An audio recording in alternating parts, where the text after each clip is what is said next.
Saúdo as irmãs e aos irmãos com a graça e a paz do nosso Senhor Jesus. Estamos estudando algo sobre o papel social da igreja em relação ao meio ambiente e estamos vendo esse documento intitulado Discípulas e Discípulos nos Caminhos da Missão Cuidam do Meio Ambiente. O tema de estudo hoje é uma teologia ecológica. John Wesley foi um sujeito preocupado com todos os tipos de assuntos. Era um pastor interessado na medicina, sem ser médico. Estudou todos os assuntos que lhe caíam às mãos. E foi um ecologista, de certo modo, antes mesmo do termo ecologia ser cunhado. Vivendo na efervescência da Revolução Industrial, ele já percebia o impacto da produção de bebida e da criação de animais no processo de produção de cevada, por exemplo. Em seus textos, para falar da realidade econômica, ele faz muitas referências à conservação da natureza e de como a natureza nos comunica a realidade divina.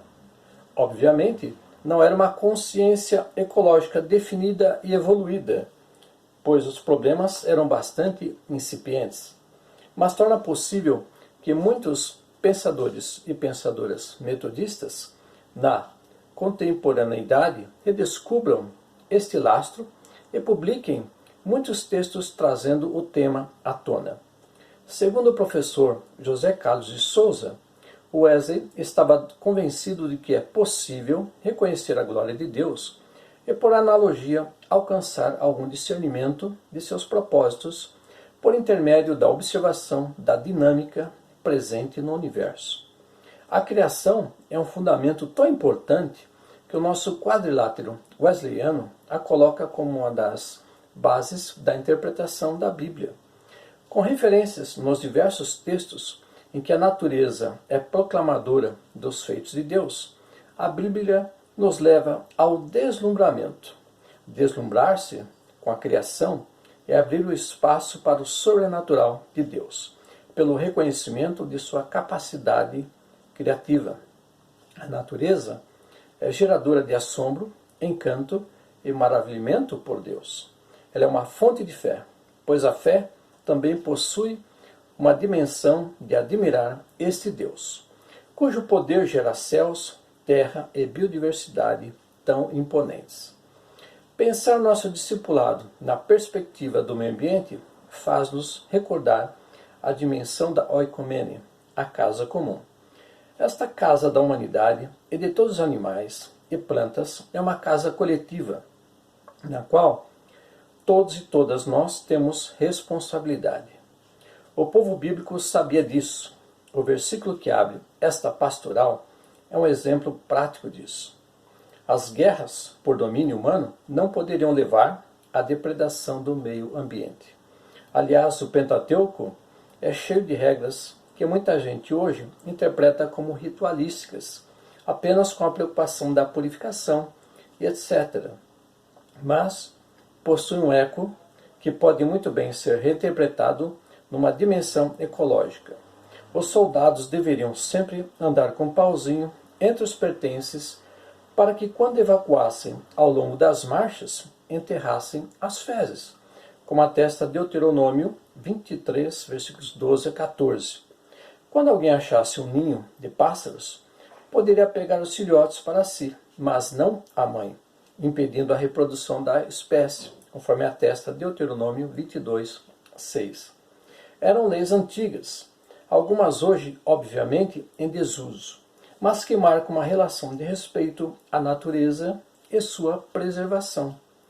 Wesley, ao falar da imagem de Deus e dos resultados da queda na deterioração e perda desta imagem em nós, faz ecoar o tema da criação. A destruição da natureza é uma consequência do pecado. E por isso mesmo há uma necessidade de arrependimento e autoconhecimento na dimensão ecológica também. Isso se acentua para nós, tanto tempo depois dele, observando que, de fato, as consequências são sérias, danosas, em alguns casos já irreversíveis. O tema, portanto, é atual e urgente. Tem a ver com o nosso caráter. Como cuidamos de nossa casa comum? O que isso fala sobre nossa santidade? Como os discípulos e discípulas fazem missão e afirmam o amor de Deus pelo mundo e o valor da natureza, se não agem de modo consciente para resguardá-la dos efeitos destrutivos da nossa humanidade decaída, carente da graça de Deus. São questões para reflexão. Dessa forma, o que nós temos feito para preservar o nosso mundo, o planeta em que nós vivemos, o que estamos fazendo com o nosso ar, com a nossa atmosfera, o que estamos fazendo com nossas águas, o que estamos fazendo com a terra. Estamos poluindo o ar, as águas e a própria terra. Estamos extinguindo espécies, estamos agredindo a natureza, a fauna e a flora. O que estamos fazendo? Sozinhos, individualmente, nós conseguimos fazer muito pouco. Mas unindo as nossas forças, podemos conscientizar o mundo e a sociedade em que vivemos para preservar o mundo em que nós vivemos, o mundo que nós compartilhamos.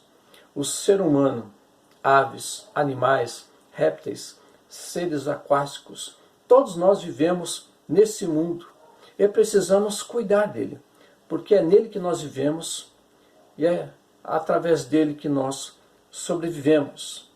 Assim, se nós conseguimos nos unir, somar forças, poderemos cuidar do nosso mundo. Assim como nós cuidamos da nossa casa, do nosso lar, dos nossos pertences, devemos também cuidar do que está fora da nossa casa, porque todos nós vivemos nesse mundo. Que Deus abençoe através do estudo desse documento, em Cristo Jesus. Amém.